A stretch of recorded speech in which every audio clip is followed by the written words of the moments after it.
Good morning. It's Wednesday, June the 3rd, 2020. We're in the Srimad Bhagavatam, first canto, second chapter, 15th verse. Om Ganatimaranda Syanganangana Salakya Chaksurun Militam Yena Tajmai Sri Gurave Namaha Sri Chaitanya Manobhistam Stapitam Yena Bhutare Swayam Rupa Karamayam Dadati Swaparantikam Vandeham Sri Guru Siyata Parakamalam Sri Gurun Vaishnavam Scha Sri Rupam Sagatatam Sahagana Raganatam Vitam Stam Sajevam Sadvaitam Savadutam Parijana Saitam Krishna Chaitanya Devam Sri Radha Krishna Paran Sahagana Ladita Shri Vishakan Vitam Scha Nama Om Vishnu Padaya Krishna Pastaya Bhutade Srimati Bhaktivedanta Swami Tinamane Namaste Saraswati Deva Gauravani Pacharine Nirvishesa Sunyavadi Praskita De Satarine Sri Krishna Chaitanya Prabhu Nityananda Sri Advaita Gadadhar Sri Vasari Gaur Bhaktavinda Hare Krishna Krishna Krishna Hare Hare Hare Ram Ram Ram Hare Hare. Good morning, Mala, Ganga, Manasa. Thomas from Idaho, thank you for your research yesterday. I loved the fact that you came up with that poem called To My Coy Mistress, which illustrated our point about using impressive craft, Shakespearean level craft, in order to glorify an unworthy, insignificant subject. That was excellent. Also, Thomas shared, if you look at the notes and the comments from yesterday's talk, good morning, Govindadev. Thomas also shared with us the fact that in Judaism, the word for hearing is the same as the word for doing. In other words, this test of whether you've heard very nicely is whether you then proceed to act and implement what you've heard in terms of your practical actions. So hopefully we'll give you food for research, food for feedback this morning as well, as we discuss the 15th verse in the second chapter, the first canto, Srimad Bhagavatam, the Sanskrit.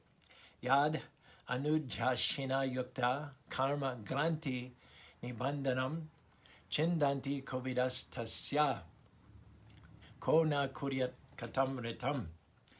With sword in hand, intelligent men cut through the binding knots of reactionary work, karma, by remembering the personality of Godhead. Therefore, who will not pay attention to his message? Purport here. Haribo, Chanda, sorry I missed the Zoom call last night. I got involved in a conversation, and by the time I woke up, it was too late. Please accept my forgiveness. Prabhupada's purport here. The contact of the spiritual spark with material elements creates a knot, which must be cut if one wants to be liberated from the actions and reactions of fruitive work.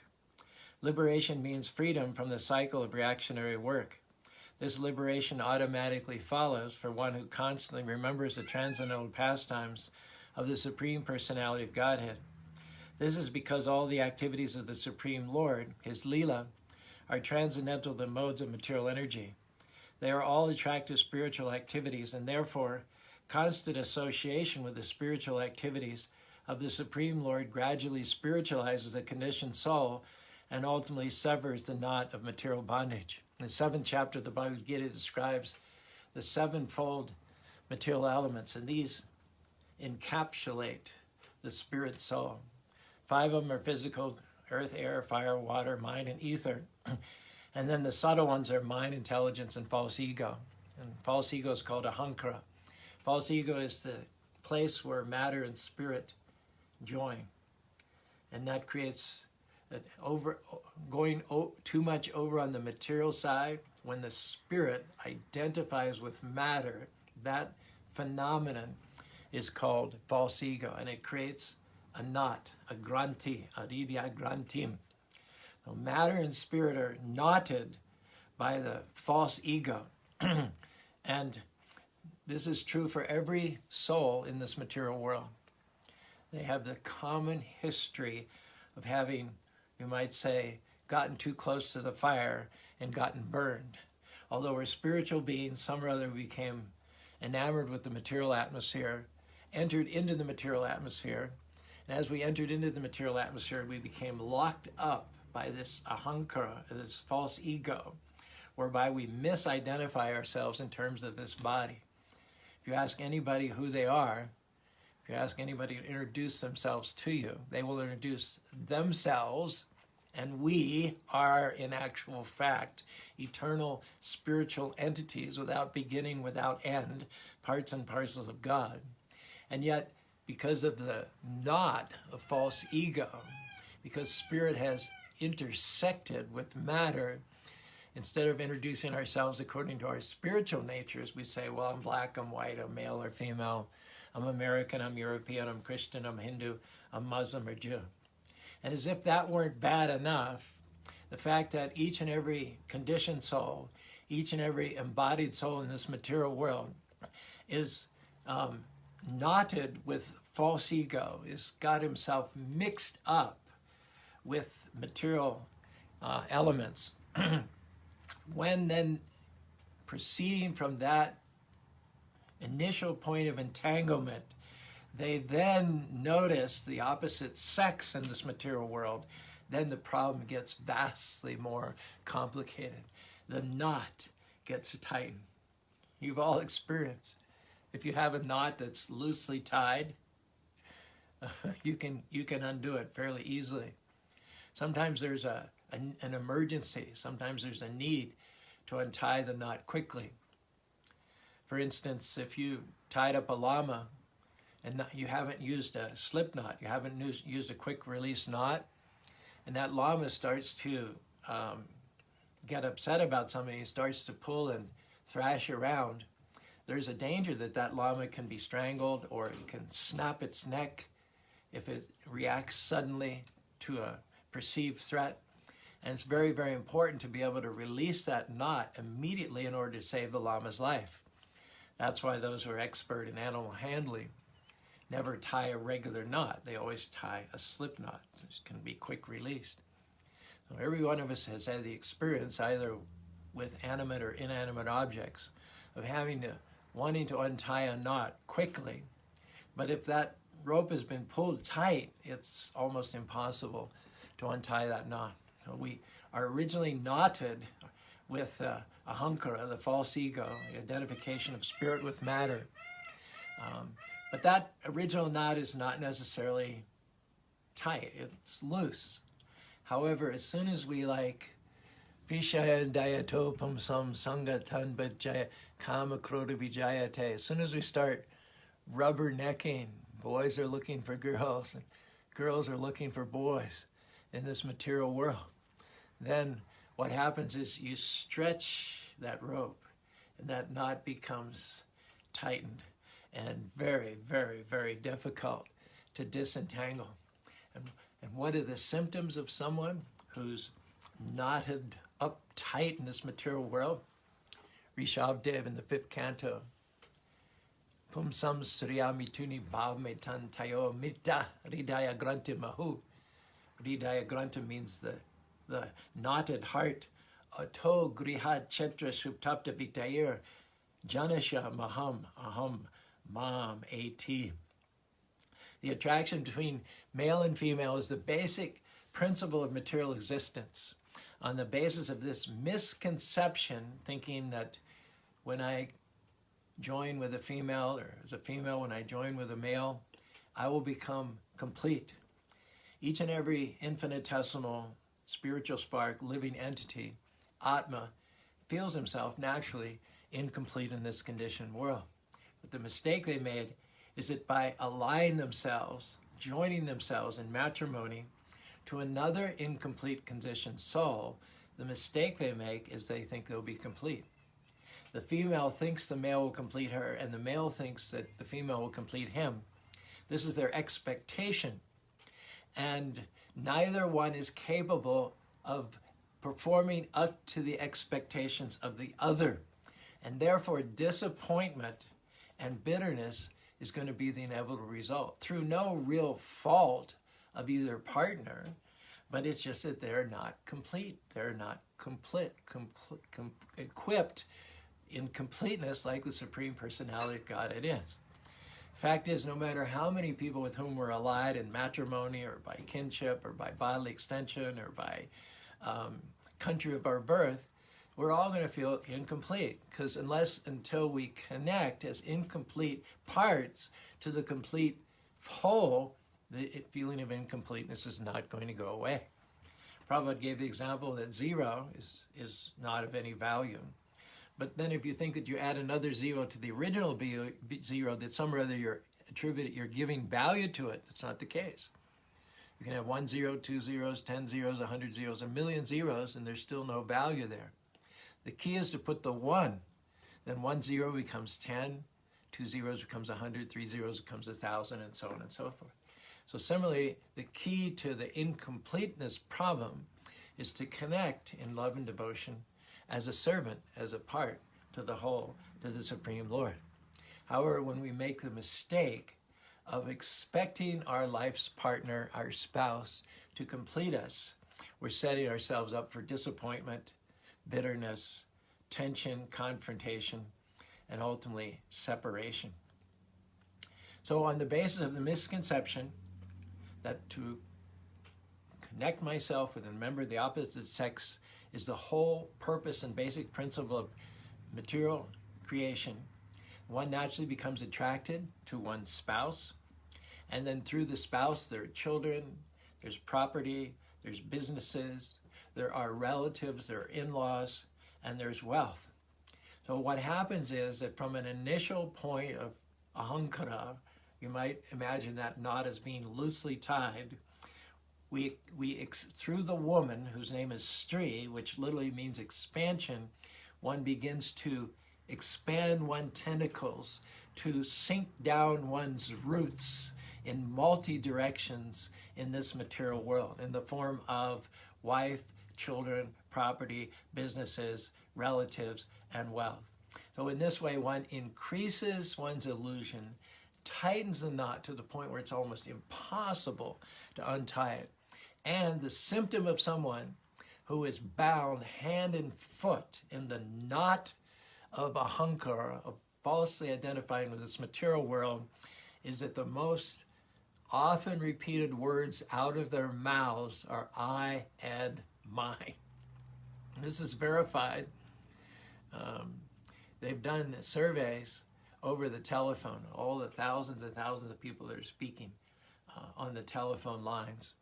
They're able to pick out certain most often used words. And when this was done as a scientific experiment, sure enough, surprise, surprise, the two most often used words in telephonic conversations are, guess what? I and mine.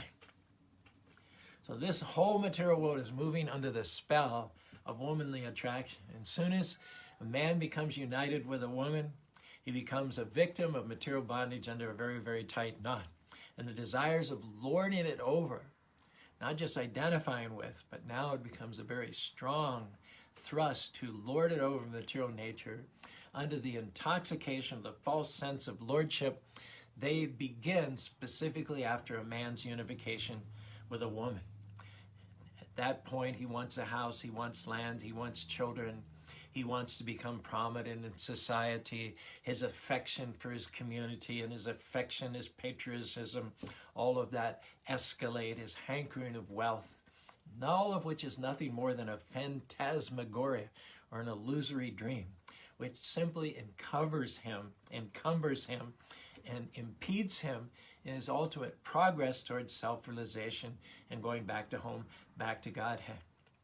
Now, devotees particularly have to learn to not limit their consciousness to the opposite sex and then the extensions of that unification. Devotees have to be what we call broad-minded. If you're looking for one of the many definitions of Mahatma, it is that one is broad-minded. There's duratma, which means narrow-minded, focused on the body and the extensions of the body. In other words, self-centered, selfish, and then extendedly selfish as the body pistons out, as the body telescopes out into various material spheres of influence. But those who are devotees of the Lord, who are aware of the Supreme Personality of Godhead, they are what we call Mahatmas, or broad-minded. And they're often prey to cut off their limited ties to their family members. That may seem cruel, it may seem a little insensitive, but the reason that the devotee asks not to be overly attached to, in false ego, to the immediate extensions of the body, is that devotees want to be equally well-disposed, well-intentioned towards all of God's creatures. They don't want to be limited in a sectarian, divisive type of consciousness. They want to have equal affection and equal regard for all of God's creatures, not just their own family members, not just with their own surname or their wife's surname, not just those which were born as countrymen, not even limited to those who are members of their same species, but all living beings, the animals, the reptiles, the birds, the insects. Broad-mindedness. In other words, not being limited to a certain sector or limited vested interest, but identifying equally and broad-mindedly to all living beings. With this mood in mind, in the 41st verse of the 8th chapter of the Srimad Bhagavatam, Queen Kunti prays directly to Lord Krishna, Tabishvesha Vishratmam, Vishramurtu Shakeshamam, Shnea Pasham Imam Chindi, Dridishu Vrishnishu Pandishu. This word Shnea is the affection, which we're just exactly talking about for family members and those with whom we have a bodily connection. So startlingly, Kunti is saying, Chindi, Krishna, please, Chindi, cut the affection that I have for my paternal family, the Vrishnis, and for the family of my husbands, the Pandus. But interestingly enough, see how she addresses the Lord. Ata Vishvesha Vishratmam. Atma means soul, Vishwa means the universe. She addresses Lord Krishna as the soul of the universe. So what she's asking is, please transfer my attachment from all these individual, separated, incomplete, infinitesimal souls, which are emanations from you, and put my attachment on Vishvatma, the Supreme Soul, the original creator of everything. Now it stands to reason that if you're affectionate for and attached in service to the source of both the material and the spiritual worlds, then through that source, through that funnel, or you might say root, then one's affection will blossom and flourish, not in a limited sense, but in an unlimited sense. That by asking to be relieved of the bodily false ego identification with a certain family or dynasty or country, one asks the Lord to substitute that with the universal affection of one child of God for all the other offspring of the Lord through regard and love of and recognition and consciousness of the Supreme Father. Prabhupada says that the devotee cuts off the limited ties of affection for his family and widens his activities of devotional service for all forgotten souls. What happens when you focus on your family or your country? What happens? Yes, you're very aware of them insofar as they're instruments in promoting your own self-interest. You're very aware of them. But what happens? You forget all other souls. You totally forget about them. You put them out of your mind. They don't even exist as far as you're concerned. If they exist, they're only to be exploited and only to be manipulated. And so Prabhupada says, devotee widens the activities of devotional service so that no one is left behind, so that no one is forgotten. Nowadays, all over the country, people saying Black Lives Matter, Black Lives Matter. Well, first of all lives matter. All lives matter. When you step on an ant, that ant had value in God's eyes. You did not have the right to crush out an ant just because you could do it. So life matters in all its permutations and combinations, because life comes from the supreme life. And life is sacred in whatever way and shape that we find it. So there's no such thing as a black life. There may be a life animating the black body, just as there's a life animating a Mexican or an Asian body, or a life animating a llama body or a parrot body. But the life is neither black nor white nor Christian or Hindu or Muslim or Jew. And not only do so-called black lives matter, but all lives matter. And the reason is that we're protesting discrimination of police against so-called black lives is because in the whole world and everywhere we go and everywhere we look, people are in the limited, knotted concept of false ego. They're focused on a certain sect, a certain segment of the population, which are similar to them. And the tragedy is they have forgotten. They have depersonalized. They have wiped, basically, for all practical purposes, all other living entities off the map. Now, contrast that, normal consciousness that we're experiencing today. And all the protests, they're asking us to, just, widen your consciousness a little bit. If you're a white policeman, give respect to, treat those who are in black bodies equal to yourself. Don't stereotype them. Don't subject them to undue harassment and all that. So basically, what they're asking us to do is just to extend the consciousness a little bit against what everybody perceives as their own self-interest. Now contrast this attitude, this piecemeal, fragmental approach to a vast problem with the attitude of the Goswamins 500 years ago in India. The Goswamins were followers of Lord Chaitanya Mahaprabhu, and two of the principal Goswamis, Rupa and Sanatan, had probably the most powerful positions in the known world at that time. Of all the provinces in India, Magda, the former Magda or Bengal, was the wealthiest province in India by far. And the wealthiest part of Bengal was the area around Calcutta, where shipping came in from all over the world. There was a huge port there. And the Goswamins were prime ministers of Bengal. In other words, they controlled all of the wealth coming into the wealthiest province of India, which was the wealthiest part of the world. The king had no interest in managing affairs. He was always off on the hunt. And he didn't even ask the Goswamis to report to him. Simply trusted them with all of the affairs of state. So they had unlimited power. It was unchecked power. They were aristocrats. They were born high-class Hindus who are now engaged by the Muslims in the highest executive orders of state. Each of them spoke 5 or 6 languages. They wrote poetry. There wasn't a single accomplishment that they did not have to their credit. And yet, because they were Krishna conscious, and when they were already administrating a vast administration, taking basically care that thousands and thousands or hundreds and thousands of members of the population were cared for, were fed, housed, educated, and so on and so forth.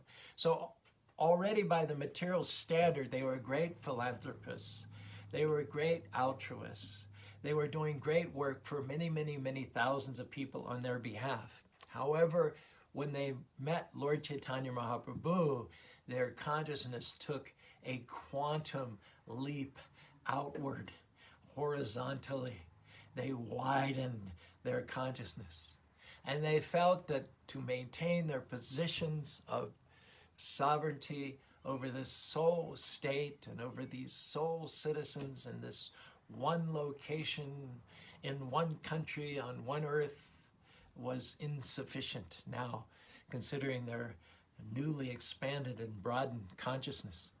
And so, for the benefit of the massive population, not only throughout the world contemporarily with them, But for generations and generations that would follow, they gave up their exalted positions, and they left their comfortable homes, turned their back on their wealth, and became mendicants. They cut off all of their family and political connections in order to broaden their field of activities.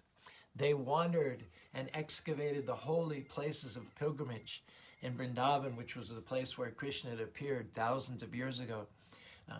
After hundreds of years of neglect, they re-identified the places where Krishna performed his pastimes, re-established them as tirthas, sacred destinations for pilgrims to visit, and opened up the whole area, transformed it from jungle to the most desired and approached pilgrimage spot in all of India. The result of which was that thousands and thousands and thousands of pilgrims began to visit the holy area of Vrindavan. And in the intervening 500 years, millions and millions of pilgrims have had the opportunity to visit Vrindavan, associate with the holy saints who lived there, only because the Goswamins gave up their positions as prime ministers in order to broaden their interest and work for the benefit of all living beings. But probably even more importantly than their work in cleaning up Vrindavan and reestablishing it as a place of pilgrimage, more important than that was they dedicated themselves as mendicants so that they would not have any distractions in the penning of voluminous literature about bhakti, about devotional service. And that literature we read today, Bhakti Rasamrita Sindhu, thousands and thousands of titles are available to us today, whereby we tap into the great and unlimited culture of the spiritual world. So it says that if one wants to benefit the mass of people, one has to cut off one's limited attachment to family members and broaden one's field of activities. One must do this if one is a Brahmin, if one is a priest, if one is a king, if one is a public leader, if one is a devotee of the Lord, if one is a teacher. It said that automatically, it says, Vasudeva Bhagavati Bhakti Yoga Prayojitu Janayati Shabhayaragam Gyanam Chara Haitukam. Simply by the fact of engaging in the devotional service of the Lord and cultivating one's broad-mindedness, affection for all living beings, and one's attachment for the Lord, it is said one needn't try separately for knowledge or detachment. Attachment to the Supreme Personality of Godhead is equivalent to detachment from the limited field of self-interested activities in this material world. So one needn't try to cultivate knowledge separately. One needn't try to separately become detached from kith or kin. All one needs to do is to step forward into the engagement of the Lord. Henceforward, experiencing what we call param drishpa, the higher taste of working connectedly and lovingly and compassionately for the upliftment of all living beings. That higher taste leaves all considerations of family aggrandizement and material improvement behind in the dust. And engaged in that pursuit, one's senses are automatically engaged, better than the senses of the yogis who perform penances and austerities, better than that. Yat para pankaja pancha pancharatyam advaya me vinishu manasa raja hamsam. It said that those whose minds are like the swans who delve into the coral of the lotus and taste the sweet milk which is found therein, devotees who take the milk of serving the Lord for the benefit of all living beings, their senses are automatically controlled. Their level of knowledge is higher than that of great saints and sages who artificially detach themselves and study the scriptures. And another feature of this area of activity is that there's unlimited pleasure. When desires are transformed, sublimated to serve the lotus feet of the Lord, then those desires which before, in conditioned life, under the weight of false ego, we wanted to get our daughter married. We wanted to give her a good dowry. We wanted to set up our children well so that they would not have to scrape for the rest of their lives. See what and there were so many frustrations and anxieties and stress points involved in that. So the desires that we had to promote a limited segment over and above, neglectful of and forgetting the well-being of all other living beings, those desires were just a source of misery. They were like fires burning us day and night. Kama esha, Krodha esha, Rajaguna Mahashana, Mahashana Mahapapam, Vidyanam. But when the desire, which is the nature of the living being, is transformed and elevated and broadened to serve the Lord and through the Lord serve all living beings, those same desires which previously were a cause of suffering now become a source of great enjoyment. Now that one is under the protection of the toes of the lotus feet of the Lord, it is stated that those toes of those lotus feet of the Lord are the ultimate reservoir of pleasure. And it's advised that all living beings should take shelter of those lotus feet instead of unsuccessfully trying to stop or repress desires for material enjoyment. The devotees who are always engaged in the service of the lotus feet of the Lord can very easily overcome the hard, knotted desires for fruitive activities, which is very difficult for any non-devotees like Gaudi's and Karmis, because they are trying to repress or stop the waves of sense gratification. But simply engaging in the devotional service of the Lord, Krishna orders the harassing influences of sense gratification, the waves of material nature, to cease and desist, to leave the devotees alone, to peacefully progress in devotional service of the Lord. But what we're saying basically is that those same desires which cause us misery, suffering, and entanglement in the material world, when we use those same desires and apply them to the service of the Lord and its devotees, then those desires become a source of unlimited pleasure. This is stated in the 3rd canto, 25th chapter, 20th verse of the Srimad Bhagavatam. Ajaram pasharam pashum atmano kavayo vidu saiva sarasutkrite moksha dwaram upavitam. Conditioned life, repeated birth and death, suffering in this material world is because of attachment for kith and kin on a bodily basis. But use that same attachment and apply it to the Lord and his devotees, and that same attachment, moksha dwaramuparitam, it throws open the doors of liberation. The translation of this verse is, every learned man knows very well that attachment for the material is the greatest entanglement of the spirit soul. But that same attachment, when applied to the self-realized soul, opens the door for liberation. So attachment for one thing is the cause of bondage in material life, and that same attachment, when applied to the devotees of the Lord, opens the door to liberation. Sadhu Sangha, Sarva Shastahai, Lava Mata Sadhu Sangha, Sarva Shirihai. Sangha means attachment, and sadhu means the holy persons who are engaged in the devotional service of the Lord. So it's repeated, sadhu sangha. Association with devotees is recommended sarva shastahai in all scriptures. Lava mata sadhu sangha sarva siddhihai, attaining even passing, even momentary association with such souls engaged in the service of the Lord yields the highest spiritual perfection.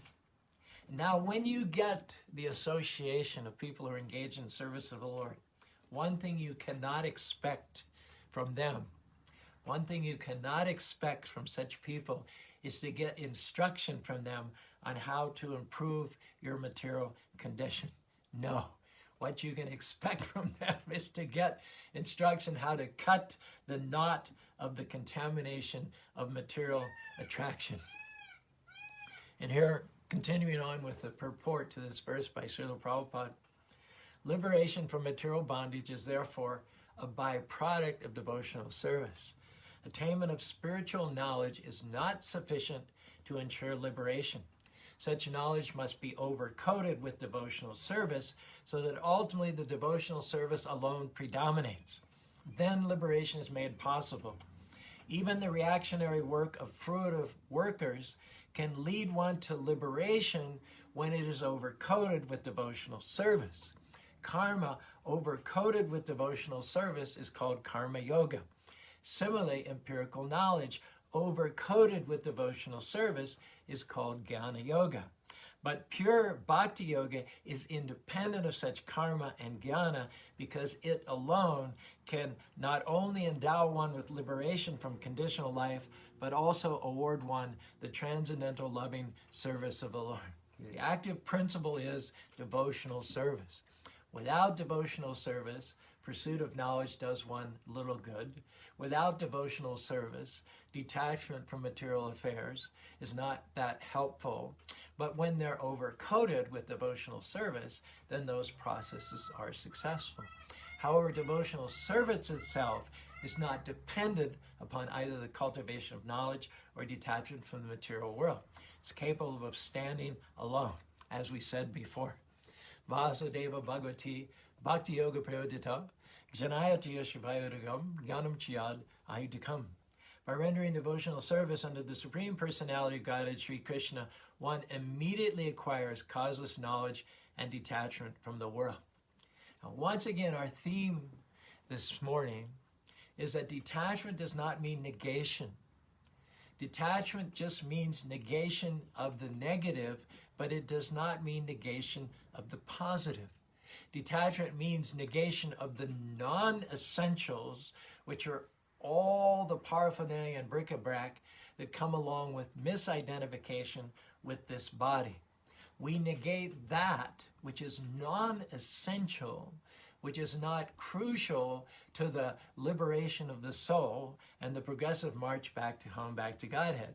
But we do not eliminate the essential ingredients for attaining freedom from birth, death, disease, and old age.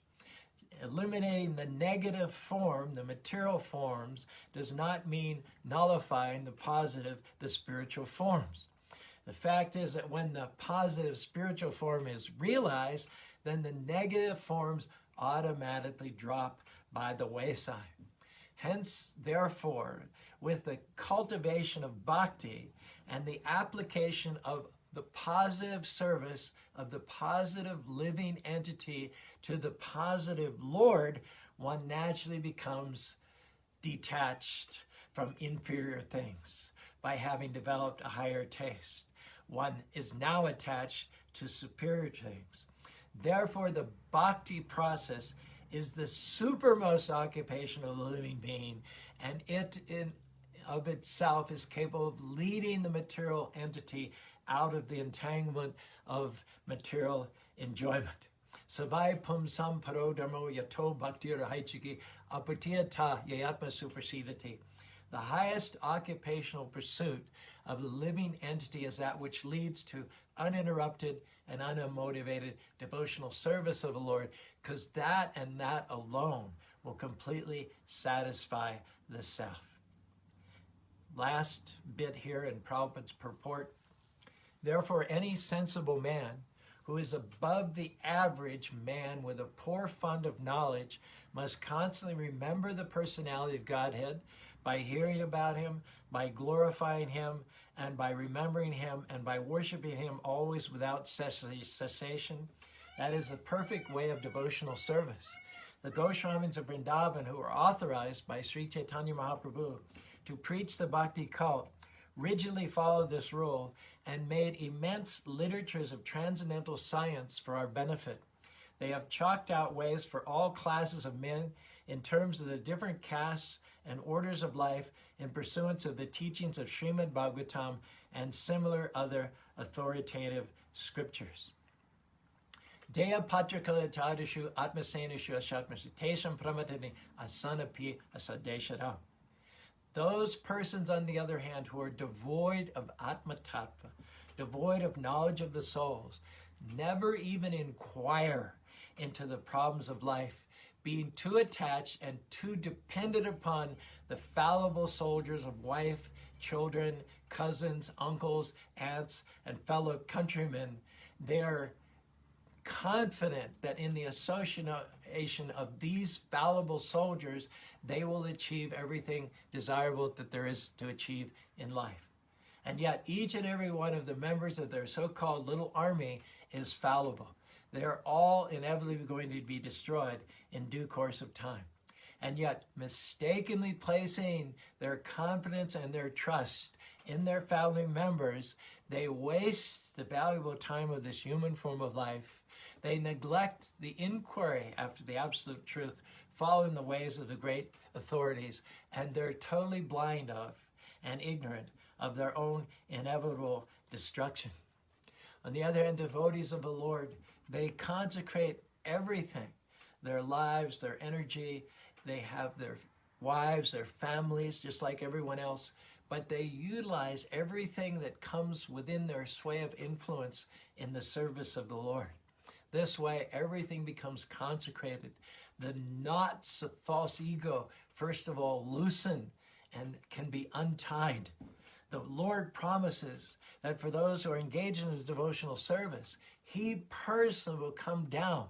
If you do your part and loosen your attachment through sex life and extended activities of material influence, if you do your part and loosen the bonds of attachment to this material world, the Lord promises you that he will step in and then untie that knot of false ego. One devotee said, "Thy ransomed servant I, restore to thee thine own, and from this moment live or die to serve my God alone." When you take ihayasya haredasya manasya kamana gira, when you take the assets, talents, and abilities that the Lord has invested in you, and you lay them on the altar and consecrate them to the Lord, when you do your part, take your might and dedicate it to the Lord. What we say, your might. We don't have anything. Whatever we had is given to us, gifted us by the Lord. And so when we take that and then direct it back to that from whence it comes, we've done our part. Then what does Krishna promises?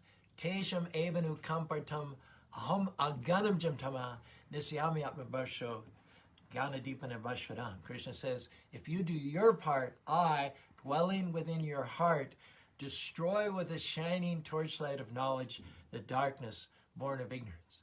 So when we do our part to remove the darkness from our heart, then the Lord himself unties the knot of false ego, being pleased by the loving devotional service of the devotee.